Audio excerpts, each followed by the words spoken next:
everyone. Welcome to the show. I'm Rem Alternis. I'm the Community and Marketing Director, and I'm really excited to bring you guys a live reading of a BattleTech short story. We did Leviathans a few weeks ago, and that was a lot of fun. So some of those old faces are back, and we brought you some new ones and new voices to play in the BattleTech world. So we will be reading Violent Inception Part 1 by Russel Zimmerman, which can be found in Shrapnel issue 17.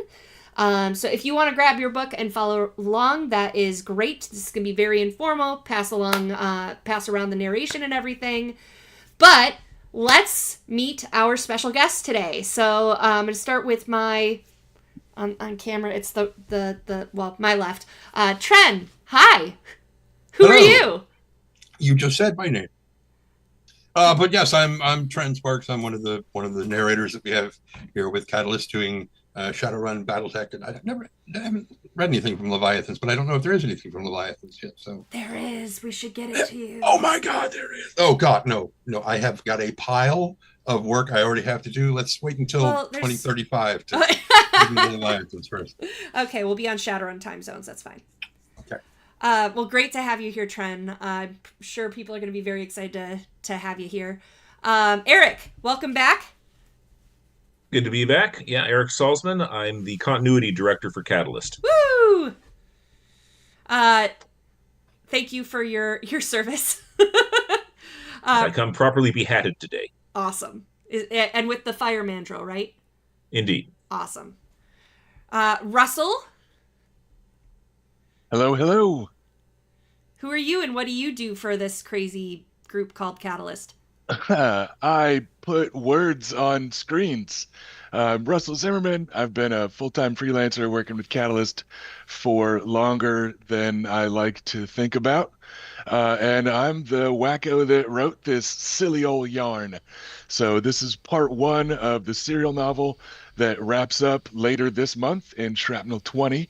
And we thought it'd be a good time to bring in a zany band of adventurers and put some sound over this puppy. Awesome. Wunji, hi. Hi, I am Wunji Lau. I am a freelancer for CGL. I write and I am, what's the term? Auxiliary dev, I guess. Background dev. I do some writing and handle the force packs. Ooh, thank you. Thank you for the plastic. Part of the force packs. I always give credit. Anthony and the team, they do all the layout and art design and miniatures design. That's 90% of the force packs. I just like shepherd stuff through the chute into the chipper. Awesome. James, hi. Hello. Sup? I'm James Kirtley. I wear a lot of hats, none of them nearly as cool as Eric's. I'm the XO of the Minis half the demo team. I do a bunch of freelance stuff. All the good stuff. Awesome. Oh, and BattleTech Encounters. That's me. And you're so committed to reading fiction that you're stepping away from a convention right now to play with us. Yes, greetings from Dice Tower West in sunny Las Vegas. Awesome. Which is actually sunny for a change. Awesome. Loren, who are you? You're muted because this is how you function. Okay, he's just going to keep going despite being muted. That's fine. You're muted! Wow. See, now I should have done the finger puppet thing. It would have been more fun without voiceover. Right. I'm Loren Coleman. I'm the owner of Chaos Game Labs. I just stopped in and lurk in the background and listen to some of the fun story going on. And everyone have a good time today. Awesome. Loren wants to do some sound effects for us. And then Paul. Hi, Paul. Hey there, I'm Paul Sjardijn. I've been a freelancer about 99. I've done a little bit of everything over the years, and you say it Sjardijn. Ooh, Sjardijn. Thank you for that. Because how I've been saying it in Discord in my head is not that. So I appreciate it. Dude, I've known you for like 20 years. I've never pronounced your name correctly. That is common. Aw. Well, happy to have you guys all here. We are going to get started here. So everyone pull up your ebooks and sit back, relax, grab a warm drink as we read through this. Let's start. You know what, Eric, my Zoom is not on top, so it is being choppy, I guess. Eric, let's start with you since you joined us last time. Why don't we have you kick us off again here? All right. Violent Inception by Russel Zimmerman. The Houndstooth, Silesia District, Solaris City, Solaris 7, Lyran Commonwealth, 4 October 3049. Major Rachel Fox had a lot on her mind. She had cargo to haul as part of Mountain Wolf BattleMech's complicated shipping network, a mercenary assignment to prepare for, and a mercenary company to finish building on the way there. Working as a Mountain Wolf security officer had been one thing, heading up a few other mech warriors on permanent garrison duty in the safe, Vendrellian heart of Lyran space. And sometimes riding shotgun on dropship deliveries, that all felt very simple in retrospect. It certainly wasn't the same as suddenly finding herself in charge of the hastily named Mountain Wolves, a mercenary company. One minute she'd had a straightforward job as lead security officer, the next she'd been offered the chance to run a vanity project that included a modified Triumph-class dropship and her entire crew, a company of mech warriors and their technicians, a few dozen infantry serving as a security crew, a handful of decrepit armored vehicles and their crews and technicians, and all the other support staff that came with all of the above. It had been a whirlwind few months, and Major Fox knew there was plenty of work still to be done, and in a hurry if she was really going to make a go of this thing. We talked before, I think, since the protagonist is a female, I'll take that one. It feels like I've interviewed every desperate loser on this rock, famous for its desperate losers. I deserve a drink. She thought as she took in the background noise, half shadows, and general lowbrow ambiance of her new favorite bar. Luckily, I'm in just the place. The Major was still only slowly growing comfortable calling herself a Major at all. Mountain Wolf CEO Brandon O'Leary had insisted on the rank partially as a sign of optimism about the unit growing, partially as a sign of respect to her, and partially so she'd more clearly outrank the dropship captains and other Mountain Wolf staff they'd interact with. Never mind that her executive officer was just a lieutenant, and a new one at that. What Old Man O'Leary wanted, he got. Major it was. Fox had to get used to the rank and the responsibility, like it or not. Scratch that. I deserve multiple drinks. Let's see. I feel silly calling myself a major. My ship's captain resents carrying a merc outfit instead of cargo. My junior lieutenant is more experienced than my executive officer, and that XO would probably faint if I bumped her up to captain like I technically should. And this whole mess is supposed to be her vanity unit. We've all got a lot of learning to do, and Mountain Wolf's battle mech's schedule to keep while we do it. So yes, Major Rachel Fox might not have been sure what to do just yet with running an interstellar shipping business, a dropship, and a goodly-sized military outfit all at the same time. That was certainly true. But she did know more than most, growing up as she had, about how to take over a bar and fill it to the brim with rowdy mech warriors and assorted hangers-on. She and her outfit had done exactly that, turning the Houndstooth into a makeshift recruitment hall. And one way or another, the recruitment drive had to end tonight. They had a scheduled departure to keep. There was an air of desperation to the merrymaking as everyone knew the clocks were ticking. The newly assembled Mountain Wolves had recently spent weeks living in the belly of the dropship Bonneville. As everyone knew, once the recruitment run was finished, they had months more of it coming up. Nothing but stale metallic air, howling zero-G toilets, bland taste paste as an affordable meal staple with recycled water to wash it down, and some tedious mixture of training and boredom. The Mountain Wolves would be spending month after month in the hard, cold arms of space. It's where the Major would be forging them into an actual merc outfit rather than glorified security guards riding herd on Mountain Wolf battle mech shipments. Their flights would be long and their shore leaves short. They needed to have their fun while they could, and there wasn't any better place than Solaris for fun.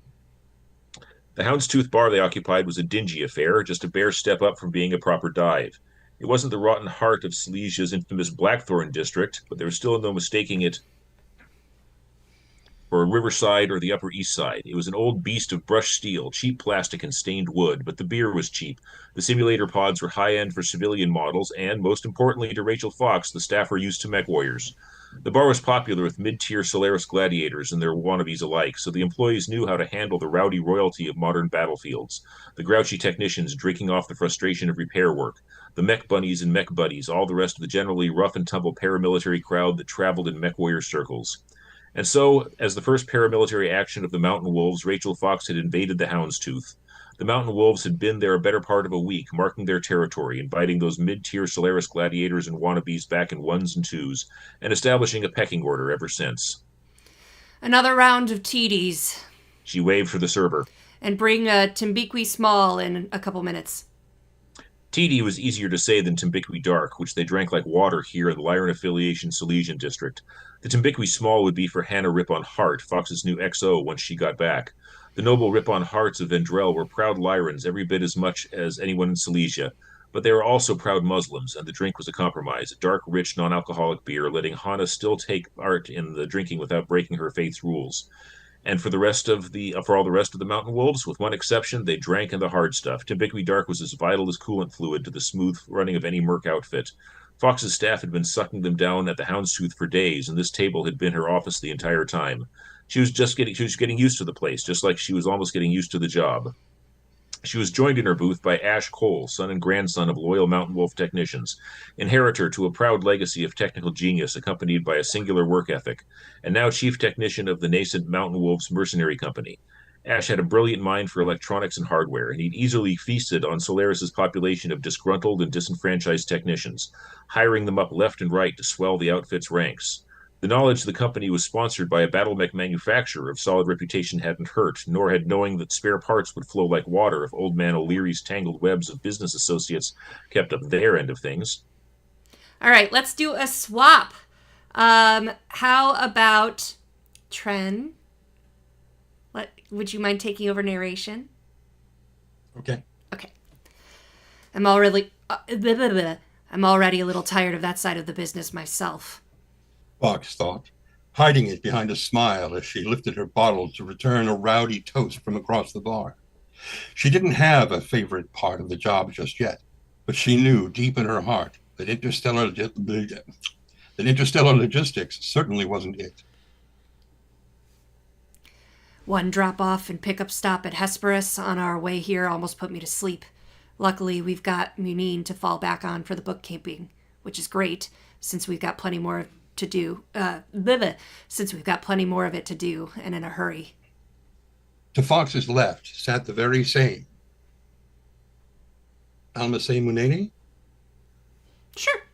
Okay, we'll go with that then. The recently promoted captain of the aging dropship Bonneville. She was in her 30s, just a few years behind Fox, with very dark skin, high cheekbones, and a meticulous, smooth-shaved head.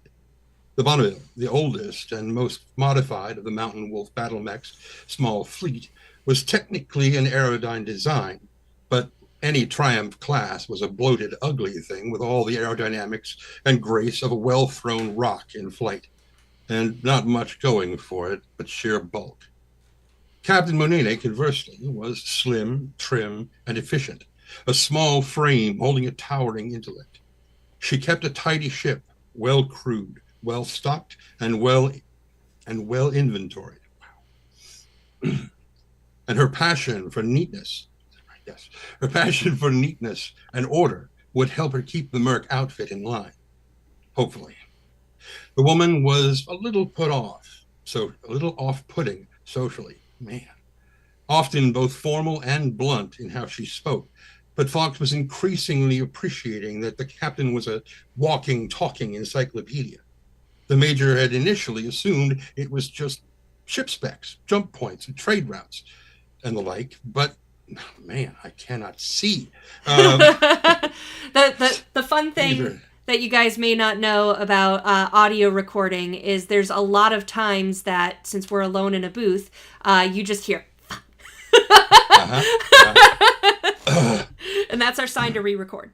And the like. Unless it's intentional. Which sometimes it is, especially in dialogue. Trade routes and the like that Munene knew everything about, but no, she just seemed to know everything about everything. Or at least she knows everything about everything except how to handle us. It was proving... Oh, that's mine. Ha! It was proving quite a departure for Captain Munene to fill the Bonneville's cargo bays with combat-ready units and the rowdy, roughhousing, combat-ready folks that came with them. We're not exactly as quiet as her usual freight. She'll adjust, though. Things will relax in time. They've got to. Finally, they were joined by Thomas Doc Nolan, who, like all combat medics, had that nickname whether he wanted it or not. Doc was about 30, a decade younger than Fox. Pale-skinned, dark-haired, and a veteran infantryman of the Concorded Commandos. Years earlier, he jumped ship, figuratively, from the Taurian Defense Force to the employ of the Mountain Wolves battle mechs, saying he wanted a little more medic, a little less combat after his time as a section leader.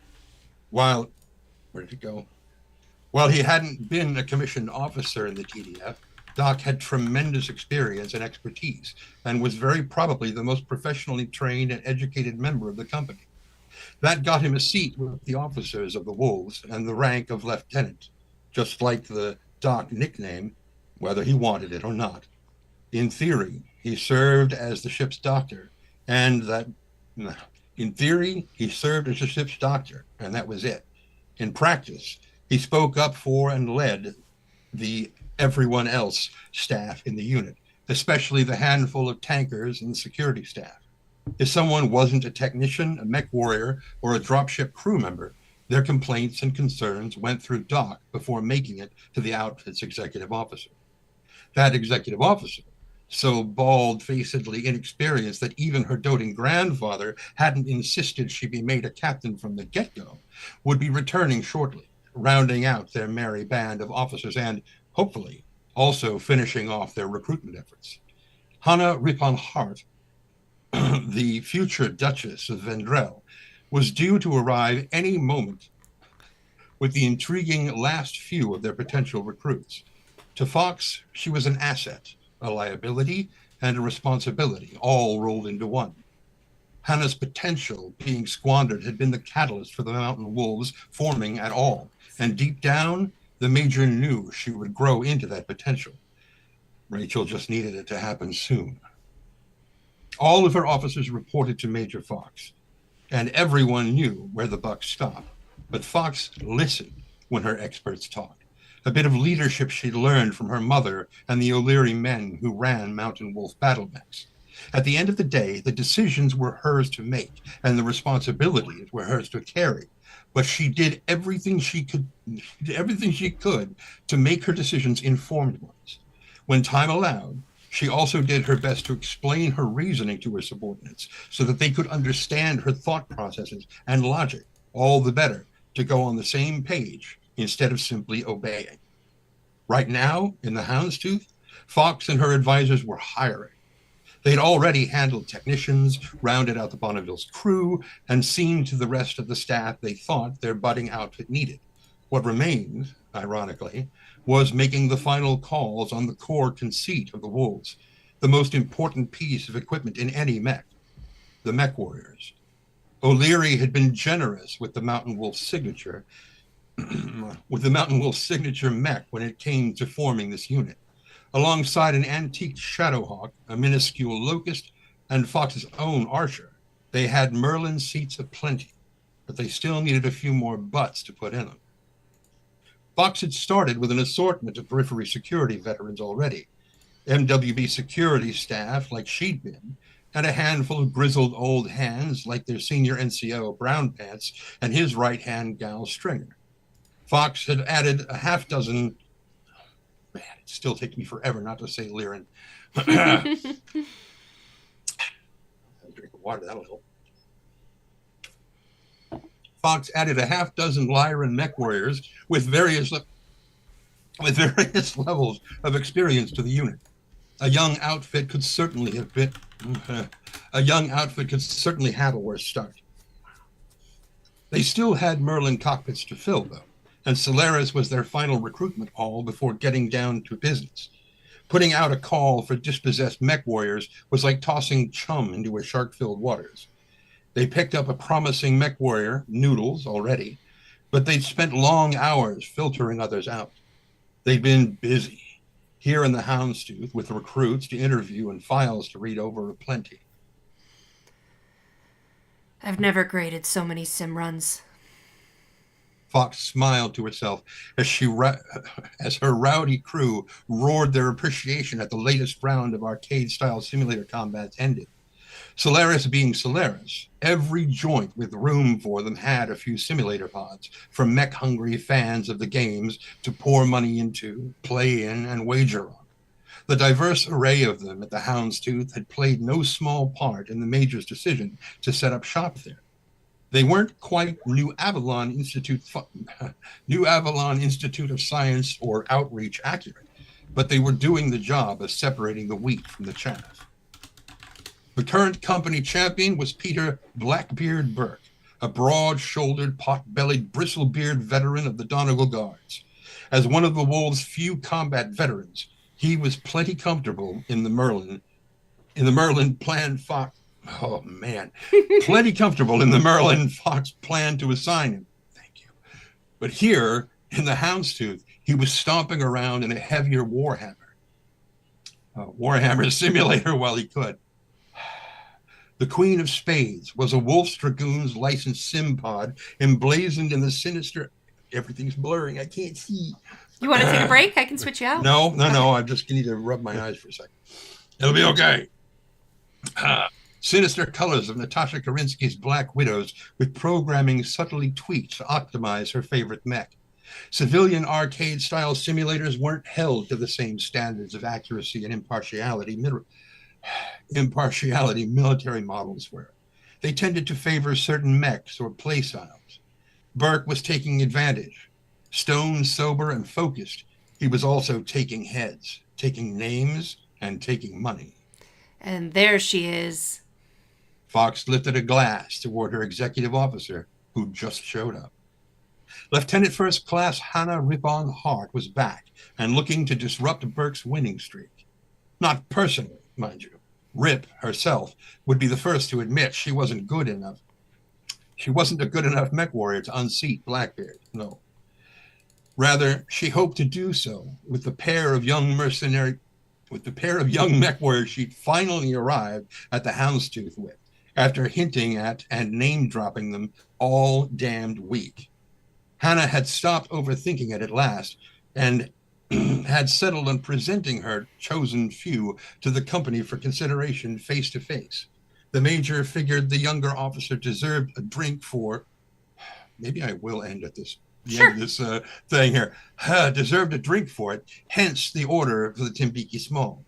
Major Fox used the bottle to toast Hannah and the mech warriors in her wake. Wunji, let's have you take over. Okay. Noting how Chief Cole sat up and paid attention to the newcomers, Fox was worried they were catching eyes for the wrong reasons. Major Fox herself had never been interested in romance, sex, or any of the rest of it, but that didn't mean she didn't recognize certain looks on other people's faces. Hungry looks. She gave a worried glance to Ash Cole and read his expression as he eyed the newcomers, and then noticed a worryingly similar expression on Hannah's face. Rippon Hart had spent, so far as Fox knew, all of her scouting time this week, and most of her free time as well, with this pair of would-be mountain wolves. How much had been work and how much play? Was she thinking clearly, or was she acting her age? Oh, sorry. I hermed for you. You can herm again. Fox flipped through the papers on her beer-sticky desk and found the paired files of Hannah's potential recruits. Unlike most, they presented glossy, professional headshots. Fox had to admit these two mech warriors were nice to look at, even if that's as far as her personal interest went. Both were Rippon Hart's age, 20 or near it, but despite their youth, they were Solaris veterans, actual fighters from ranked matches. A newcomer color commentator had dubbed the two the Davion Daisho, with a bit of alliterative flair. Shotaro Katana Kanazaka and Tomoko Tanto Oga. Boy, howdy, those names had stuck. They were both clearly of Kiritan Japanese descent, but they fought for the Davion loyalist Starlight Stables, giving them a uniquely passionate and opinionated fan base. Rippon Hart was darker skinned than either of them, and in between them in height and build. Both locals wore the same paramilitary-style mech warrior chic that was everywhere on Solaris, the bulky, obviously armored jackets that were all high collars and broad shoulder pads. The backs of each sported a softly glowing Starlight Stables logo, and each of them carried what Fox hoped was just a bokken, a practice katana. Oga was half a head shorter than Hannah, Shotaro was a full head taller and was notably broad in the shoulders, even without his jacket's help. He likely had some Curitan Reselhagian Swedenese heritage, judging from his size and the slight reddish tint to his dark hair. Fox supposed going armed, if only with blunt synthetic swords, wasn't the worst idea for these two.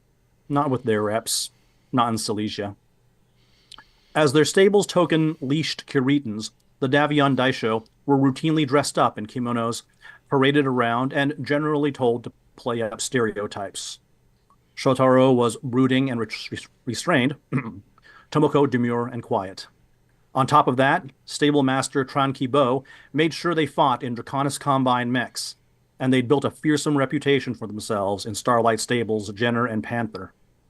They had been taking on all comers as heels turned faces for the loyal Fedcom crowds, often fighting their fellow Curitans from Draconis-aligned stables, all the while being celebrated and despised in equal measure by their own fans. Tomoko's father was the lead technician at Starlight, and she'd grown up as the stable's darling princess. She'd been an impeccable intern, according to her file, but her paperwork was thin, except for those official Starlight records and some very light family history. Some enterprising reporter had uncovered that the tamed Curitan angle wasn't all showmanship, after all. Oga's father famously practiced kendo to unwind after long days as a mech tech, and her mother had grown up in the Combine before being forced to flee, the sole survivor of a family ravaged by internal security allegations, brutal arrests, and disappearances.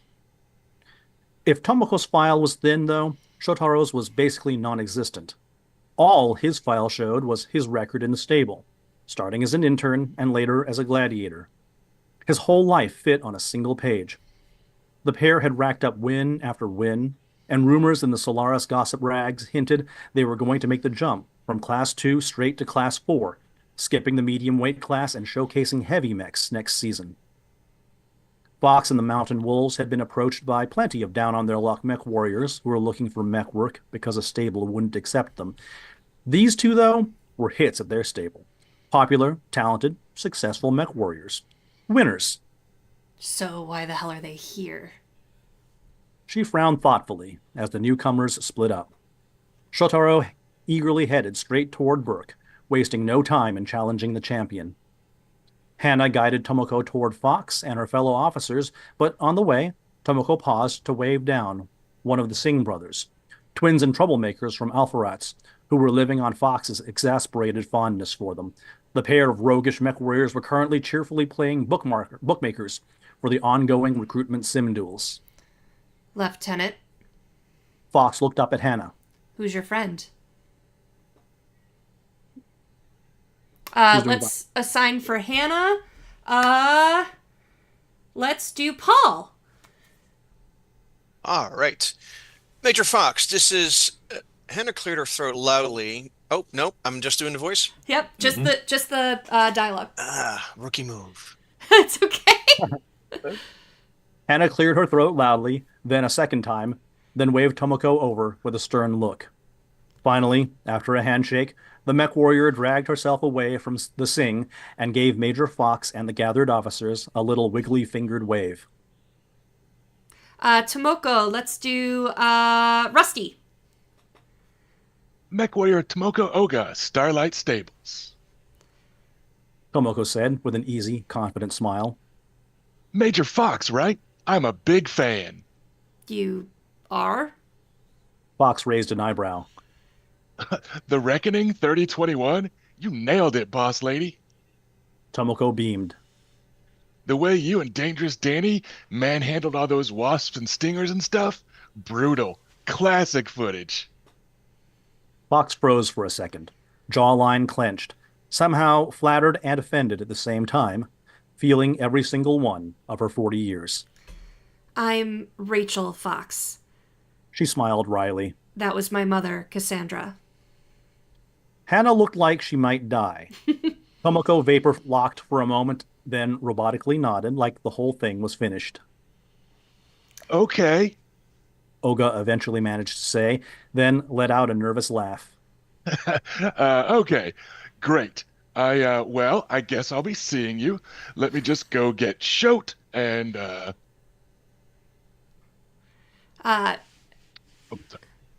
we'll get out of your hair and relax, mech warrior. Fox shook her head. I'll take it as a compliment. Or I'll try to, at least. She still gave Hannah an arched eyebrow and a What did you tell them about me? look. Great. Okay, then. Let me try to start over anyways. Olga seemed to shake it off and loosen back up the way only the young could. Can I suggest you all place a bet on Shote before things get going? I'd like a do-over and to make a good first impression, and I'm worried it would be rude to just try and bribe you.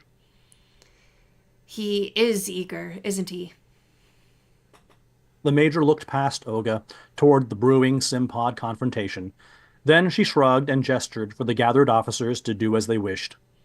Chief Cole looked like Tomoko and Shotaro had already made a good first impression, and he reached into his coveralls for a wad of cash to wave a sing down with. Captain Munene just shook her head. Major Fox hadn't seen her place a single bet all week. Timbuki Dark and the Solaris atmosphere be damned.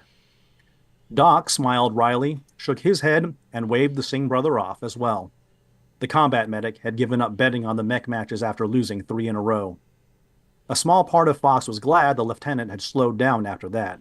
She worried what mischief the Singh boys might get up to, with the company physician feeling indebted to them. On the gambling front, that left... Lieutenant? Major Fox arched an eyebrow at Hannah. Ripon Hart looked pensive. Major Fox wasn't surprised. She had been looking pensive a lot lately. Fox needed her to grow out of it, sooner rather than later. The Mountain Wolves Merc Unit... I keep wanting to say Mountain Fox. Oh my god. The Mountain Wolves Merc outfit were in large part a vanity company for Hannah's benefit. She needed to start showing a little spine, or there wasn't much of a point to the damned thing. A surge of noise flooding the Houndstooth brought Ripon Hart a little time, as the crowd of mech warriors, Aztecs, and general rabble roared in excitement.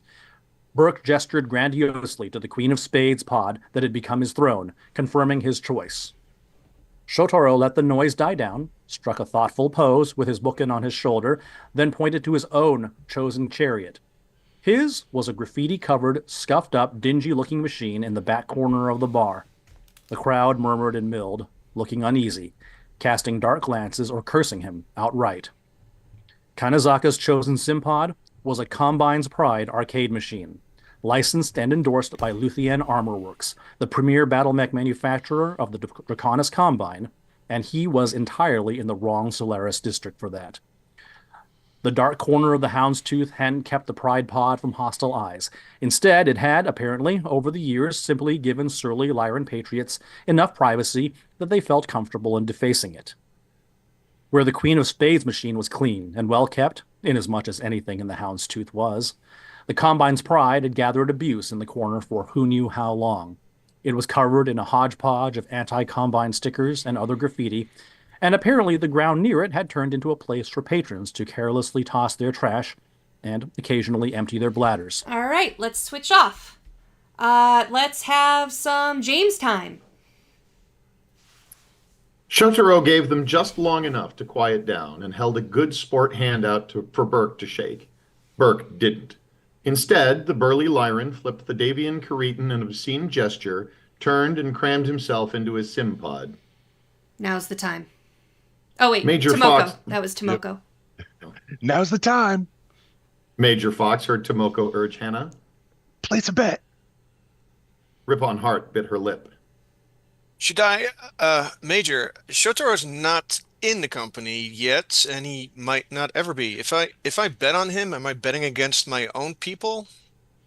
Hannah looked genuinely worried about the ethics of Merc outfit gambling, the effects it might have on unit morale, propriety, and etiquette, and all sorts of things that Major Fox really didn't think applied, especially not here in the Houndstooth. Make your call, Lieutenant. Fox gave a shrug and a vulpine smile instead of an answer. She was here to mentor, not babysit. Rip would have to make up her own mind on this one. The crowd interrupted them again, responding to the final mech choices. Burke's predictable Warhammer was a 70-ton monster of a mech, an icon, Perhaps a bit under-armored, but bristling with paired massive particle projection cannons, medium lasers, small lasers, and machine guns, all topped off with a short-range missile pack, and he'd been riding it on a winning streak. True to the machine's name, he'd brutally bludgeoned foe after foe into submission with sledgehammer shots from the huge PPCs, then closed the gap and chewed up whatever remained with secondary weapons. His track record made him the clear favorite according to the Sings and their odds, even more so after Shotaro finalized his choice. To face the Warhammer, Kanazaka had selected a Grand Dragon. The DRG 1G was 10 tons lighter than, in fact was only barely in the same weight class as, the Warhammer, and it notoriously had a movement profile and fighting style more suited to far lighter machines. They weren't terribly different in protection, but were notably different in the firepower department. It had a moderate 10 rack of long-range missiles, a trio of medium lasers, one of them rear-mounted to dissuade backstabbers, unlikely to even matter in a duel, and just a single PPC. But, perhaps most importantly in that moment, the Dragon and Grand Dragon lines were among the most iconic Kuritan-affiliated mechs in existence. Oop.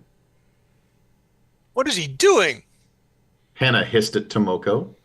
Is he trying to get hate crimed? He's winning. Place a bet. The would-be recruit whispered back. If any amount of noise a human mouth could use to be heard over the background bustle of the houndstooth could still be called a whisper. The gladiator oozed confidence and had her back to the whole affair, affably facing Major Fox and her table of officers. A dragon? Hannah sputtered. Grand Dragon. Tomoko corrected. And he knows what he's doing. Place a bet. He's going to fight Burke's Warhammer in a dragon. Grand Dragon. Yes. Now place a bet. A dragon has like half the firepower of a Warhammer, literally. Half of Rick's machine has the same. Grand Dragon. But Hannah, Lieutenant, Hankun, Rip, whatever I need to call you, please. Tomoko held her gaze flatly. Listen to me. You're not my boss yet. I have a sword. I will hit you with it if you do not place a bet on Shotaro. You will feel very embarrassed and stupid. Hannah cast a glance to Major Fox like she was about to tattle. Fox just shrugged cheerfully, having a grand time watching someone call Hannah out on her indecision. Then Hannah looked around the not at all helpful table of her nominal peers, then squinted thoughtfully back at Tomoko. Finally, she mustered her courage and waved a handful of cash. A Sing hurried over, but gave Major Fox a questioning look before accepting the cash. The crowd chanted out a countdown to start the match. Fox shrugged again and lifted her beer in a salute she really hoped would finally hit home to the people around her that she wasn't entirely on the clock right now, nor overly concerned with the minor financial goings-on of her junior officers, and not just because Hannah's family was loaded. She figured if the Davion Dice Show were running some sort of con, it wasn't a great one. What was their plan? Spend all week flirting with Rip on Heart, submit their records, arrange a meeting, wade through hostile territory for a face-to-face, and then what? Throw a fight? Obviously throw a fight in order to get some little cut of Hannah's money from a Singh brother that was in on it too? Somehow? No. No con. Whatever else was going on, clearly Oga and Kanazaka planned to win. After the money changed hands, Tomoko gave Rip on Heart a satisfied nod and a playful wink. That look could be trouble. Fox thought again, but still didn't turn to watch. Hey, when he wins... Tomoko Ogo hollered Fox's way, smiling. Do we get jobs? If he wins. Fox hollered back, smiling despite herself. You get to sit down. Tomoko gave a satisfied nod and crossed her arms. She never turned to watch any of the Houndstooth's view screens, just stood, not quite smirking, watching the fight unfold only on the expressions coming and going from the Wolf's officers' faces. I'll give her this much. She believes in her teammate. Fox thought, looking over Oga's shoulder to watch the action. Confidence and loyalty mean a lot. Burke knew his business. He worked his Warhammer like what he was, a trained, seasoned professional. He rode the machine's big Vox 280 engine carefully. He didn't try to pilot it like something it wasn't, and he concentrated on keeping it a stable firing platform. He rotated from one PPC to the next, rode the razor's edge of the machine's firing cycle, paced himself according to the heat load his big mech could sink, and fired brutal volley after brutal volley. Shotaro, though, managed to avoid the worst of it, and did so nimbly, if a 60-ton machine could be called nimble. No one in the inner sphere trained better than Starlight Stable's mech warriors when it came to moving fast and avoiding fire, and it showed. He alternated sudden brakes with redlining his throttle, pushed the Grand Dragon to its limits on speed and maneuverability, and took terrific advantage of being a moving target, of the simulated woodland terrain, and of the Grand Dragon's low, awkward-to-target silhouette. He corkscrewed in a wide circle, tightening, a Fibonacci sequence in reverse, always keeping his left side to Burke's Warhammer, twisting at his hips to snap off shots, and twisting back to protect the PPC in his right arm. Katana fired at Blackbeard with less haste but greater accuracy, and he hit, and squarely, against the bigger, broader machine, landing PPC blasts and volleys of missiles. Burke fired more and more aggressively, straining, then overwhelming his heat sinks. A pair of his PPC shots seared the simulated air between them. One missed high, movements herky-jerky from overheating Myanmar musculature. The other splashed off the Grand Dragon's angled armor plating. And Shotaro reacted to that volley like it was a starter's pistol, turning sharply and throttling up, straight ahead, dead on, running, racing, charging straight at Burke's Warhammer. As he closed the gap, arms and legs churning, his front-mounted missile launcher spat a quick flurry of projectiles, streaks of fire riding plumes of smoke that scattered a handful of explosions high on Burke's machine.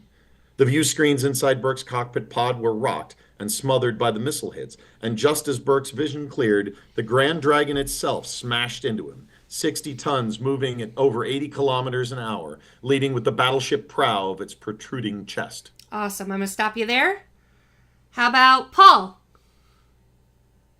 Burke and his top-heavy Warhammer went sprawling in a spray of shared armor plating. Shotaro, better prepared for the impact, loomed over his opponent and worked like an executioner. He leveled his PPC and lasers and began firing methodically, perfectly alternating the weapons through their cooldown and charging cycles, and devastatingly, stomping and kicking with his Grand Dragon's powerful legs as well. Against as broad a target as a prone Warhammer, even this close, the PPC simply couldn't miss. The down mech's handful of remaining torso-mounted weapons spat simulated laser fire and bullets up at the iconic Kirtley mech, but Shotaro stayed impassive and accurate, firing and stomping, sweeping the Warhammer's clumsy gun arms when it tried to stand. It didn't take long for a program attack to find one of the Queen of Space ammunition stores and end the fight. As Shotaro's screens lit up from simulated secondary explosions, Burke's screens went dead. The collective houndstooth crowd groaned, Hannah let out a relieved sigh, and Tomoko gave the Major an "I told you so" lift of her eyebrows. Burke's arcade pod rocked with furious motion, and his curses and pounding rattled the pod's walls. Meanwhile, Shotaro's simulator lit up as he swung the hatch open and straightened up from within it.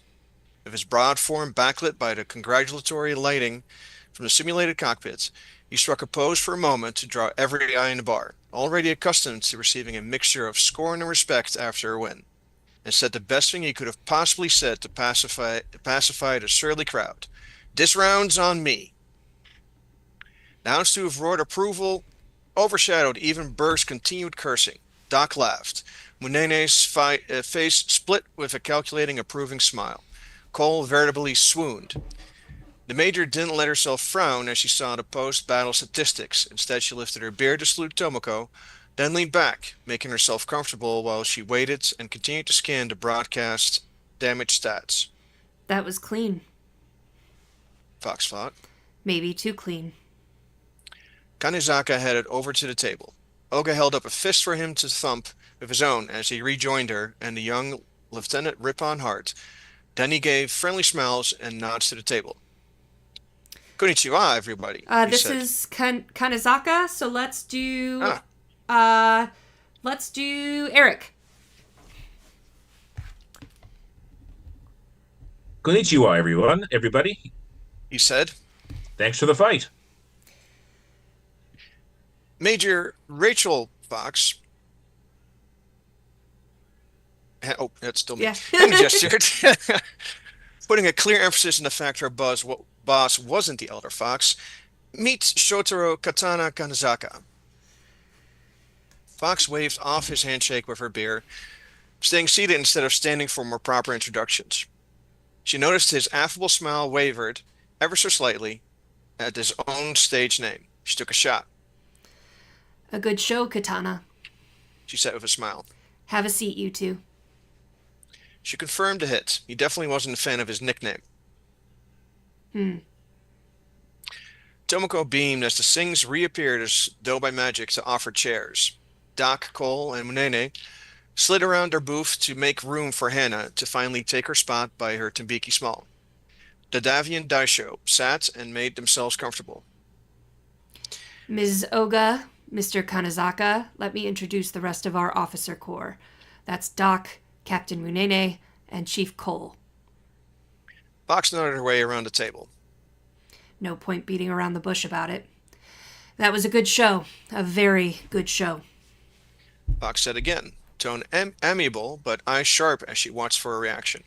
But I should warn you, Chief Cole and I will be going through the sim pods, battle ROMs, and... Battle romps, we call them in Civi Sims. Chief by... Cole is the... Oh, that is going to be somebody? Yeah, who's... Cole is a separate character, right? Rusty? I can take it. Yeah. Okay. Okay, which? Who? You said you could take it? Yeah, I can take it. Do it, Tren. Okay. Battle romps, we call them in the Civi Sims. The Chief piped up cheerfully, but less than helpfully. Thanks, Chief. Battle romps, yes. Fox didn't let their interruption throw her off base. But point is, if there's any sort of hacking, any irregularities in the code, any electronic assistance at all, we're going to spot it. All I'm asking is you do us all a favor. If you cheated, fess up now, let's handle returning some wagers, and you two can leave with no hard feelings. Shotaro looked unsurprised at the implication, a mixture of flattered and offended. Hannah was clearly mortified at the very idea. Tomoko seemed like she might choke to death on a giggle. Honest, Major. No cheats. No hacks. I think that's Eric. Oh, it's me? Okay, sorry. Sorry. Honest, Major. No cheats, no hacks. The big Cretan shook his head, voice tightly controlled. I beat him fair and square, pod on pod. How? Fox asked abruptly. She leaned forward, watching intently for a reaction as she explained her concerns. Burke's one of our best, and he's been putting foot to ass in that Warhammer all week. You stomped him, clean. Closest match he's had all week was against an Andurian in an awesome. But you tackled him in a lighter mech, you beat him, and you made it look easy. You're telling me there wasn't any trick or hacking going on, despite a jarring drop in his accuracy ratings. And in a mech there's no record of you having ever piloted before. He'd only ever ridden a Panther in the arena, and Fox knew it. His file had been short and sweet. Go, man. But I simply picked the right sim for the job. I know these pods better than he does, and ma'am, I've piloted that model quite substantially, despite what my record shows. Shotaro offered, shrugging his broad shoulders. I grew up in a Combine's pride. That's not much of an explanation. Plenty of mech warriors have spent time in sim pods. Major Fox replied, skeptical and amused all at once. This might floor you, kiddos, but even an old fogey like me grew up spending a bit of time in a sim arcade. No, Major, I mean I literally grew up in a Combine's pride. There was a long pause. Fox narrowed her eyes. Go on. She responded, something like an offer, something like an order. Shotaro licked his lips, nodded, and started in. I'm a Kobe kid from the north side of town. He started. Kobe was the Cretan district of Solaris City, half tourist trap of stereotypical Combine culture, half back alley slums. The north side wasn't the tourist trap part. My mother, no identification, died having me. I was safe havened at Indrahar Memorial, so I got the name Kanazaka slapped on me. It's a moon, I hear, and I got shuffled off to the Pillar of Teak's Promise, an orphanage. Fox noticed Tomoko Oga rolled her eyes at the name of the hospital. The so-called orphanage is just a pipeline. You're fed plenty, you're kept busy with history-centric education, and lots of exercise. But eventually, even the dumbest kids notice that hardly anybody gets adopted. Then every year, all the oldest kids get carted off to the DCMS. Olga leaned in, frowning. Yeah, forced to pay the dragon back for the life they owe. She crossed her arms and made a face. Briefly, and mostly in the infantry. Shotaro smiled, a small, sharp smile. Just so. Instead, I left. I went Yankee, and when it became a bancho, a street delinquent, fighting other kids, leading my own little gang, running errands for the Yakuza. After the Ronin War and winning in 39 glamorized the Ghost Regiments and the Legion of Vega, we outlaw kids used to think if you get an eye on the right kind of people, maybe you could make it off-world into one of them. Yakuza ties, right? So that's how we grew up, trying to get rep, trying to get noticed. Children playing children's games. We brawled in the streets when we had to, but fought in the Sims every chance we got, with everyone trying to be the Kobe kid with the hot hand. And Shote was the Kobe kid with the hot hand. Tomoko interjected with affectionate pride. Fox was beginning to regret having pride. It felt less like asking a question and more like picking at someone else's scab. It didn't sound like much of a childhood to her, and she'd grown up in factories, dropships, and mech bays. My gang ran out of Triple G, Genji's Great Games, in an arcade in the corner of Unity and Yamato, right across from the Marauder. Shotaro said it with pride, like it mattered. Like the neighborhood had a reputation, like people should understand what prime real estate he'd claimed, and the prestige he'd claimed with it. We collected the protection money for the Yakuza, kept the other gangs away, lived off the snack bar, stocked up on baseball bats from the batting cages, and... All right, let's switch to Rusty. Sure, but it's your line first. Fair. Practiced in the arcade pods. Fox finished. They lived in the arcade pods. I got it. Tomoko cut in again. Shote shrugged and nodded. Literally, Major, the Combine's pride was brand new. It had just been set up as we took over. I chose it for mine because it was the newest, sturdiest door on it, but in time I grew to love it, and, well, I lived there. He nodded. Thanks to an administrative code, I practiced in it all I wanted, and I wanted a lot. All the time, every day, for hours. That pod was most of my world for almost 6 years. He shrugged and forced his diffident smile back into place. It was my home, and staying good in it, being the best in it, was how I kept my gang and reputation. And through it, kept that home. It's been years, but every pride high score on the Kobe network's still mine. Major Fox nodded, thanking him for the explanation. The somber, sincere moment was shattered as Tomoko physically shouldered Shotaro aside to take over again. But lo, there he vanquished. His talent wasted in a humble Combine arcade simulator until I, brilliant lead scout at Starlight Stables... You were just an intern. Shotaro did his best to maintain his dignity while she acted up. He had clearly had practiced. I swooped in and I saved the poor destitute orphan boy.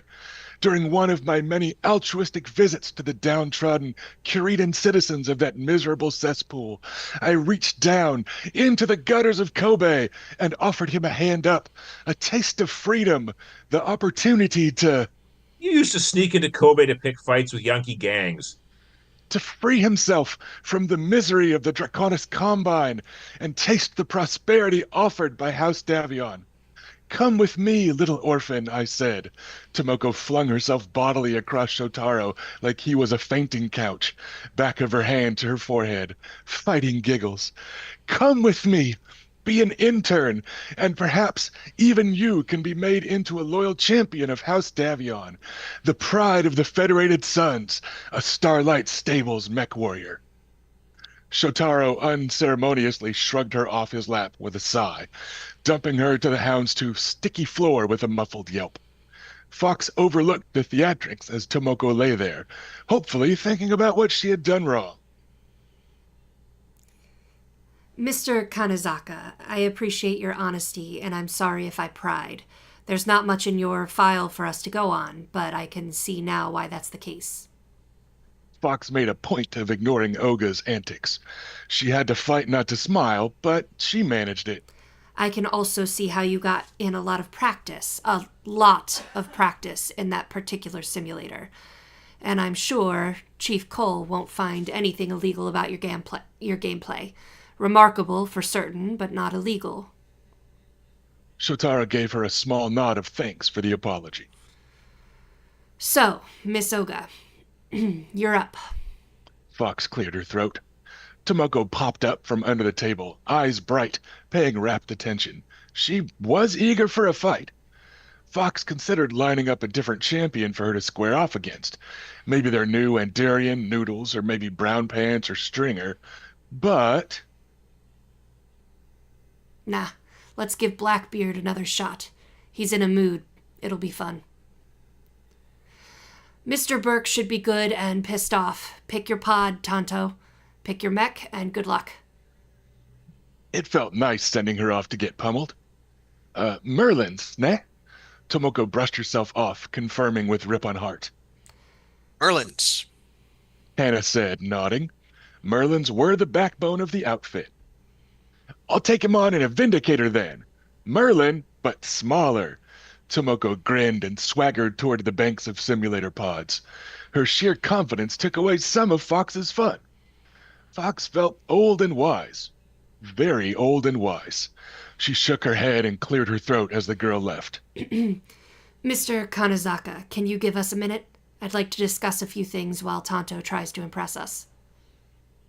Shotaro nodded and walked a polite distance away. He tried to hide it, and he was good at hiding it, but Fox noticed how he winced just a tiny bit at the nickname, just like he had with Katana earlier and Tomoko at Tonto. That must be it. They're tired of the dog and pony, or rather makeup and kimono show. Those must feel like insults, not call signs. That's got to be why they're so hot under the collar to get off-world. They're just kids, wanting to stretch their legs, do their own thing, and not be forced to humiliate themselves for C-bills and a chance to fight. They want to scrap in honest fights, not play the heel for fans who hate them. The why of it made a bit more sense to her the longer she thought about it. That still didn't answer the question about whether or not that was her problem, though. Well... Fox got the ball rolling after he left. From the shows we've already reviewed, I can't think of any reason to expect Ms. Oga to do terribly running our Burkian gauntlet. We need a few more mech warriors, but we've got other potentials we could circle back to. So let's cut to it. What do we think? Fox would make the ultimate decision, as she always did. It came with the major before her name. On the way to making that decision, though, she wanted to listen to what her hand-picked officers had to say. Captain Munene started them off, as Oga and Burke's simulator showdown began. Trend! Can you do Captain Munene? Sure. Does that mean you don't want me to be Cole anymore? You can do both. Okay. And Catman is female, so Solaris fights aren't always what they seem to be. So frankly, I'd question using those statistics to quantify their value to the unit. Likewise, I think it's unwise to hire someone based on their performance in a single simulator match. These two don't have any academic or military records, and stables are infamously tight-lipped or dishonest about their training regimens, so we simply have no way to accurately and meaningfully compare them to other potential recruits.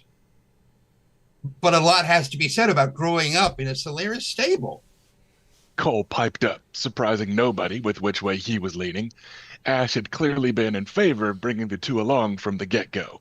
I mean, come on, Major. You and I know a thing or two about being born into the business, into the culture, right? You know how much a kid can learn just being raised in the thick of it. Hell, given her dad, Oga's probably a decent tech, not just mech warrior. And now we're back to, Probably and decent when discussing technical certifications. Munene looked disappointed. Please, Chief, be serious. If we could compare her grades to Lieutenant Rippon Hart's, for instance, and the technician training we know she received at the War College of Buena, that would be one thing. But again, these two have no grades, none. While I'm aware this may sound absurd, we don't even have any direct, reputable evidence that these two even know how to read. They lack any confirmable academic or military training. Have they any interest in or ability to wear a uniform, share barrack space, and act like part of a unit instead of a pair of grandstanders working a crowd? The captain of the Bonneville clearly wasn't thrilled with the idea of a new pair of wild cards being shuffled into her cargo holds. Fox knew Munene liked things neat, orderly, and predictable. Mech warriors weren't that. Least of all Solaris recruits.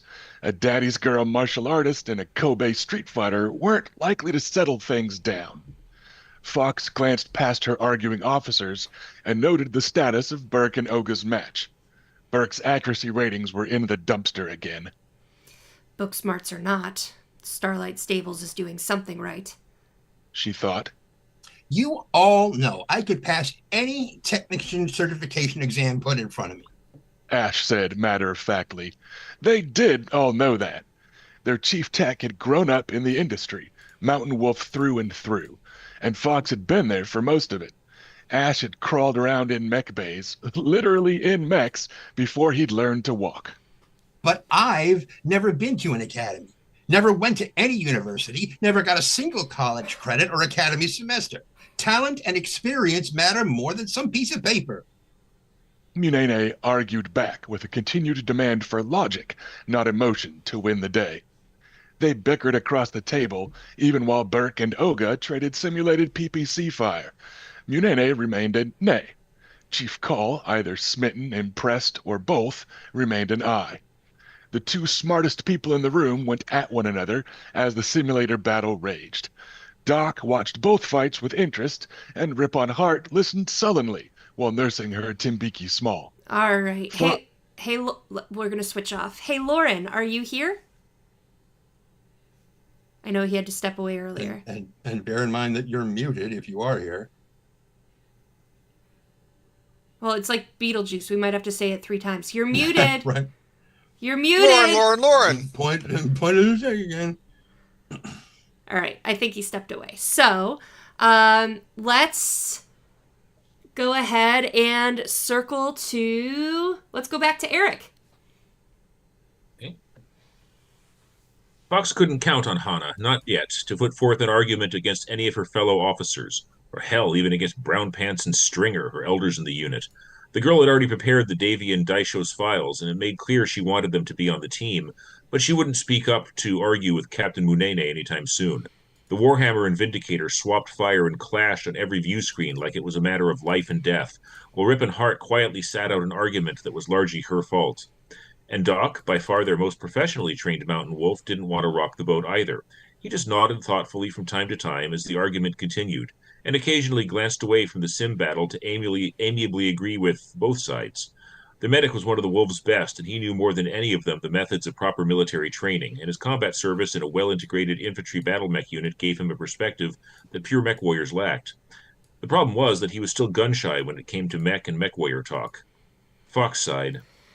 They'll both take some time. The crowd got excited again, and it dragged Fox's attention away from her officers and up to the array of displays just in time to see the end of the duel. Oga's bank of view screens spun wildly, and it took Fox a moment to realize what was happening. It was only when the screens reoriented just in time to show the Vindicator's fist smash into the Warhammer's cockpit that she understood what she was seeing. A spinning back fist? Fox shook her head and snorted. Fracking Solaris fighters, they love their tricks. Oga's screens flashed with congratulations as Burke's went dark again. That was clean, though. The Major looked over to the scrolling post-match information and took in the state of Oga's Vindicator. It was in remarkable shape for being a full 25 tons lighter than a Warhammer. Starlight Stables mech warriors sure seemed to know the secret to slipping between the shots. Fox had to give them that. Burke had been rattled, though, she reminded herself, and was tired from already fighting for most of the day. Sober, but tired. But still. That was very, very clean. Fox made up her mind. Here's the thing. She suddenly spoke up, thunking her bottle into the table. The cross-table chatter stopped as swiftly as if she was a judge in her typically dark gavel. She had her own veteran spin on the decision, aside from Munene and Ash's points. We have wolves with training, academy training, FedCon training, militia training, corporate security training, all kinds of training. But at least half of our people have no idea what it's like to fire a shot in anger, or to have one fired at them. Virgins. She didn't mean to make Hannah wilt, but she couldn't help but notice the girl doing it anyway. These two have real kills from real combat time. Live munitions. Match after match of mech warriors trying to beat them, even kill them. And right there... She tapped their records with her finger, feeling like Brendan O'Leary with that pipe of his. We can see that they responded in kind and won. And after killing people that tried to kill them, they strapped back in to fight again. Fox nodded to herself. Still, she glanced around the table, looking for disagreement that might be truly problematic over time. She got none. Even Munene hadn't really been emphatic with her concerns, just bothered on principle by not having rows of numbers to look at. So, we hire the killers. Once we're back on the Bonneville, we'll have time and more of it than we want to train. And in that time, we can teach killers to act like soldiers. You can't always teach soldiers to fight like killers. She lifted the last bit of Timbiqui Dark in a toast and was matched by her fellow officers. To New Blood and the Mountain Wolves. Meanwhile, aboard the Triumph-class dropship Bonneville, in transit, Knox, Free Wrestle Hague Republic, 5 February, 3050. Brown Pants knew the Singh brothers had, with the help of several enterprising young technicians from Solaris, set up moonshine stills. They were integrating leftover equipment and even a few fluids from mech repair into the process, and people's teeth were still turning a telltale shade of blue when their beverages were sampled. The Major hadn't ordered Brown Pants to come down on it, though, so he let it slide. Idle soldiers needed to drink to break up the monotony of long, seemingly aimless interstellar travel. The Singh boys needed money. It worked out. Also making a few sea bills during the extended downtime was Stringer, a steady old hand from the dusty periphery. She'd been with Mountain Wolf battle mechs for ages, had served as ranch security alongside Brown Pants before that, and had brought with her and introduced to the company an old regulator tradition. Just like you branded cattle, you tattooed fighters. Stringer could doodle just about anything on just about anyone for exchange for some money or favor. All right, let's pause. Rusty, was this the part you wanted to do? Yeah, if you don't mind. Sure.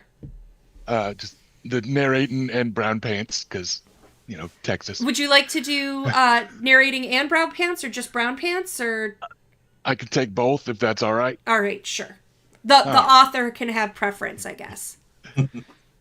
The unit's veterans, even Major Fox herself, had a special bit of ink, though, called the Hill Dog. Stringer had perfected the template over the years. At first glance, it was a mountain, half covered in snow, meant to be Vendrell's Mont Lupus, where the company's HQ was. At a longer look, it was also the profile of a wolf's head, the mountain peak actually the hunter's ears up, wary and ready. A mountain, a wolf. Mountain wolf. Hill dog. More important than the novelty of the design was the prestige. You had to earn one. Had to fight for the outfit for Stringer to ink you up and raise you into the highest echelons of loyalty and respect. It was a badge, a medal, and a scar all rolled into one.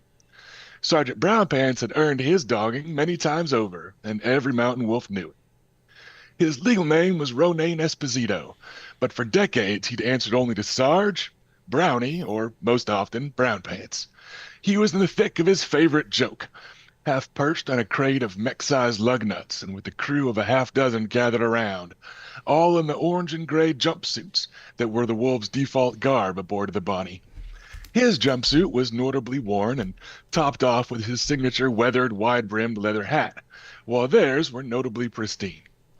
So, Doc and his Concordat Commando Company, say that 3 times fast, the scouts come in with some news, and Doc, he says, "How many Davianistas are there?"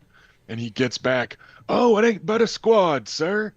So Doc grins real big and says, "Lieutenant, bring me my red shirt." His lieutenant brings it, Doc dresses up, and they fight, and they win.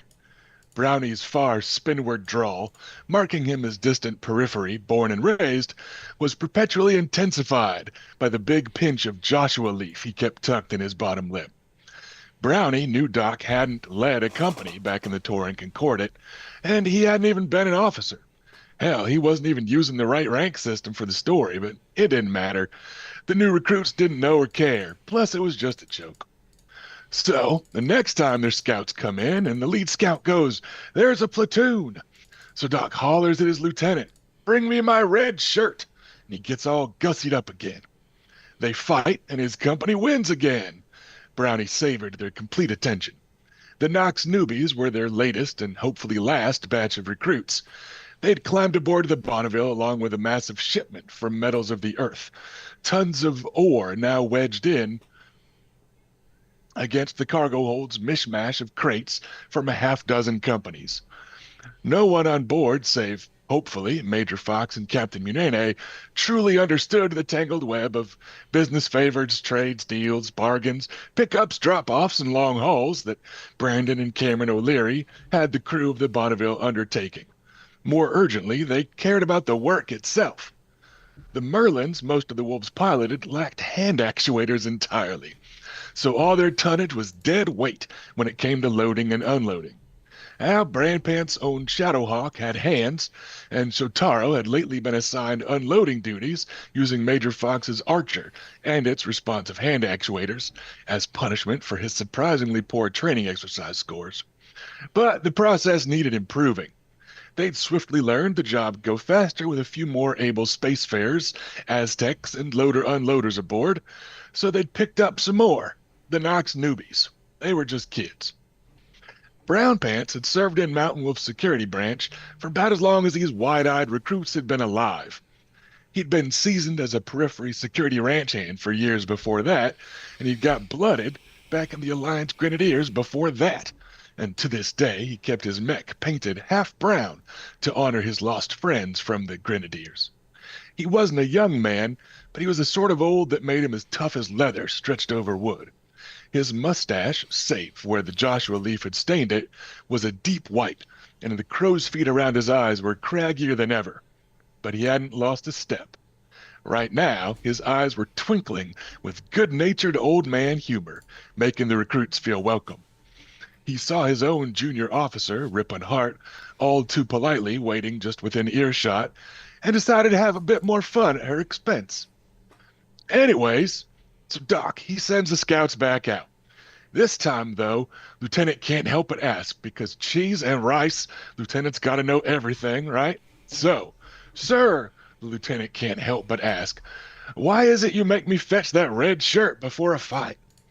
Brownie looked from young recruit to young recruit, well aware he had each of them in the palm of his scarred, weathered hand, but reading them for signs of anyone knowing the joke already.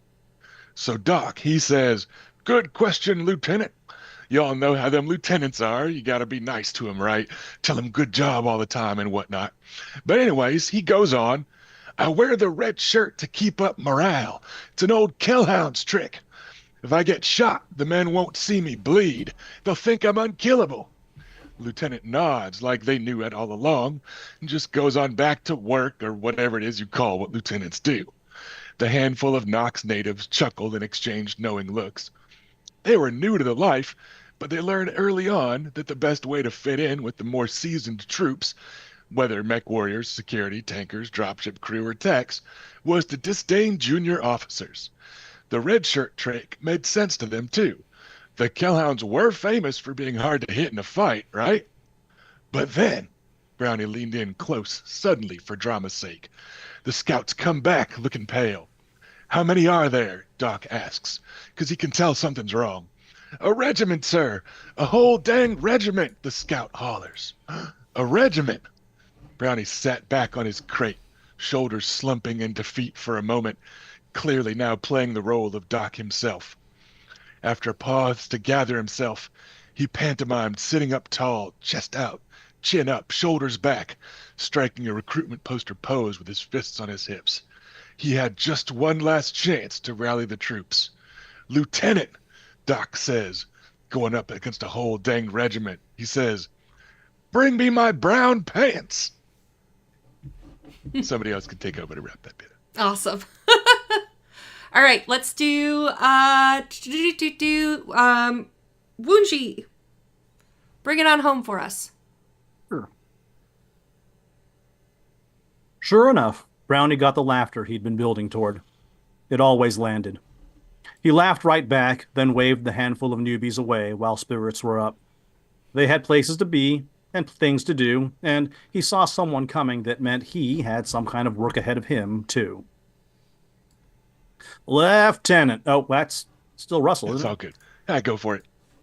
Lieutenant, He drawled it out with his usual lack of military crispness, but he did stand fully off his crate of lug nuts and give Hannah a polite nod, if not a salute. Sergeant. Hannah Ripon Hart returned and gave him a little wave and an... As you were. She cleared her throat, mustering herself as he slouched anew. Whatever new orders were coming, she clearly wasn't thrilled to be delivering them. Brownie was used to that. Hannah, a third of his age, if that, was still not terribly thrilled about a lot of things. She'd grow up soon and fast, he figured, or they'd pack it all up and go home. He waited, sucking on his lip full of Joshua leaf. There's something the Major wants me to talk to you about. A change in general orders and a daily routine, she said, spine straight. Oh, go ahead. Spine straight, formal, forcing herself to bear bad news. The wolves aren't going to like it. And for once, a junior officer was right. Major Fox expected it when Ripon Hart knocked on the hatchway to what Fox used as both a cramped office and just as cramped personal quarters. She'd sent the lieutenant to deliver some new Bonneville-wide orders, unpopular ones. And did our company get word out of their new mandatory PT, Lieutenant? Physical training as a time filler was almost as old a military tradition as physical training to actually train physicality. The Major had left her mercs alone without it long enough because idle soldiers get into trouble and Simpod training wasn't keeping them busy enough. Troops cooped up on a dropship needed effort and direction, and it was time. Mandatory vigorous physical training, followed immediately by mandatory vigorous hours in simulator pods. They'd learn how to fight tired, and they'd be kept too busy to cause trouble. There was no way they'd like it, though. Mandatory PT meant not just a routine, exhaustion, and discomfort. It meant an increase in the pace and necessity of laundry duties, some setup time to establish a workout area, and half a dozen other chores to boot. Hannah's job had been to deliver the bad news. She had, in doing so, been the harbinger of doom to a great deal of free time. Yes, ma'am. I just delivered the news to Sergeant Brownpants before finishing our circuit of the ship. Lieutenant Ripon Hart replied. Fox probed for more. Mm-hmm. And how'd Brownie react to the change in routine? He, spat at me, Major. Hannah reluctantly admitted. At you or near you? Unflapped, Fox didn't even look up from what she was reading. Near, I guess? Major Fox nodded, as though that were the entirely predictable and expected response. Everything will be fine then. Hannah sighed, then took a moment to gather herself. Major Fox, permission to speak free. The fact that you're still asking is adorable, Lieutenant. Let her rip. The play on Ripon Hart's call sign, Rip, had been accidental, but Fox would never admit it. She leaned back, finally giving her XO her full attention.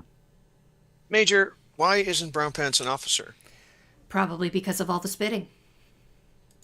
No, I mean, yeah, that tracks. It's just... No, I mean, like, why isn't he the XO instead of me? Or Doc, maybe. All the troops respect him.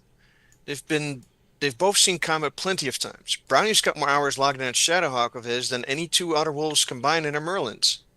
He's not an officer because he doesn't want to be, and because he's just what he needs to be, our top non-commissioned man. But if he was XO, if they got those orders from somebody besides me, maybe they wouldn't complain so. Fox laughed out loud and shook her head, cutting the lieutenant off. She laughed for a while. After she caught her breath, she shook her head and explained, still chuckling. Water is wet. Ammunition costs too damned much, and enlisted folks complain, Hannah. 3 things that'll never change. The troops need someone to complain to, but who's one of their own and who'll make them do their job anyways. Brownie and the other enlisted folks, they're like a herd of wild horses out in that far Alliance space he's from. Wild horses have a lead stallion. You try saddling up and fighting each horse in a herd, so it does what you want. You get your ass kicked. But if that lead horse does what you want, the whole herd follows. But he He didn't. He didn't do what I wanted. He spent an awful two of his at, well, near me instead. Uh-huh. And then what? Fox arched her eyebrows. Major? And then what? Fox held her gaze. You said you walked a circuit of the Bonnie before coming back here, right? I left Swamway Engineering, checked on the cargo, circled back, and they were doing PT. Hannah nodded, realization dawning. We're starting to, at least. People were getting changed and ready, warming up as I came back up here. Right. That's how it'll go. He'll stick up for them, run interference for them, and handle the low-level problems. He'll keep the barracks running as smoothly as a Joshua bunkhouse. Fox said, exactly like saying should make sense. And during all of that, he'll make a big show of resenting you, same as they do. But then he'll make them follow orders anyway. And I promise, right now, down in the belly of the Bonnie, he's having a talk just like this with Tomoko or some other kid brand new to the life, explaining why they have to do PT no matter what kind of shape they're in, and explaining why executive officers exist. A pause. Hannah cleared her throat.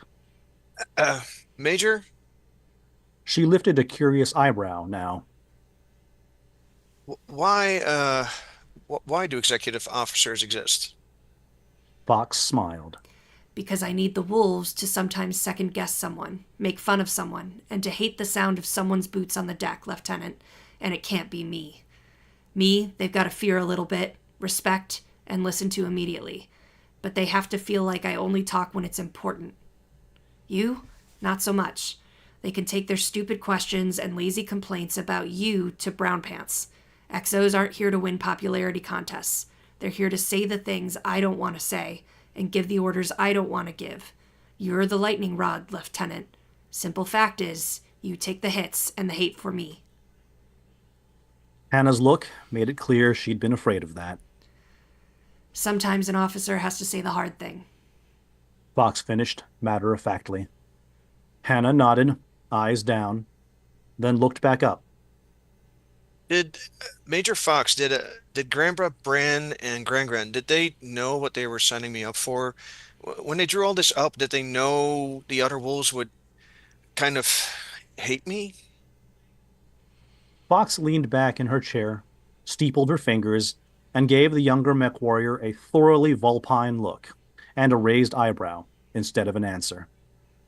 Mountain Wolf CEO Brandon O'Leary, Hannah's grandfather, had grown up on dropships, working on mechs with his own two hands, and had spent his whole life rubbing elbows with test pilots and security mech warriors. Duchess Olivia Rippon Hart, Hannah's grandmother, had been a mech warrior, an officer, and was a combat veteran of the Federated Commonwealth. They knew. Of course they knew. They had both spent enough of their lives in or near cockpits and barracks. They knew how enlisted troops thought, how they talked, how they complained, and who had to carry those complaints. They knew a junior officer's chief job in any unit, whether corporate or military, or mercenary, which lay somewhere in between, was to learn, but that part of the job was also to get over being hated. Fox didn't have to answer, just gave Rippon Hart long enough to think it over on her own. Then, when she saw the proverbial light bulb go on, saw the younger mech warrior's shoulders stoop just a bit more, she nodded to confirm Rippon Hart's dawning certainty. They knew you could take it. Anything else? No, Major. Thank you, Major. She bobbed her head, then backed toward the hatch to leave. Lieutenant? Fox's tone softened a bit, remembering the lanky kid she'd watched grow up, who now stood in her hatchway, still looking just as awkward. Don't take it personally. The wolves still respect you, your rank, and the company. They'll do what you say when it matters, Rip. But part of their job is to complain, and part of your job is to take it. That's all it is. Roger? Roger. Thanks, Major. Now get. Go work out. You'll set an example and you'll feel better. Yes, ma'am. Hannah walked off, briskly, almost eagerly. Fox hated feeling old and wise.